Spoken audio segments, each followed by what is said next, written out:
షాదీ మందిల్ అని చెప్పి వేసిన పిల్లలు అడవిలాగా ఇది చేస్తుంది. ఇక్కడ అసంఖ్య కార్యక్రమాలు ఎన్నో జరుగుతున్నాయి. ఇక్కడ తీసుకొచ్చి మందు తాగడం, గంజాయి అలాంటి చెడు వ్యసనాలకి అలవాటు పడుతున్నారు. ఎదురు చూస్తే కుటుంబాలు ఉంటున్నాయి. ఈ విధంగా ఇక్కడ ఉంటే వెనకాల స్కూల్ పిల్లగాలు అంతా ఇటు చేరి అదేవిధంగా ఇక్కడ కుటుంబాలు ఉంటున్నాయి.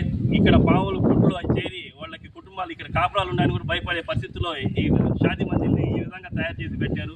ఇప్పటికైనా మీరు గ్రహించి యాభనాడు డివిజన్ ప్రజలకి ఇది ఒక అద్భుతమైన అవకాశం లాగా మీరు తీసుకొని ఇది పేదలకి షాదీ మందిని కట్టి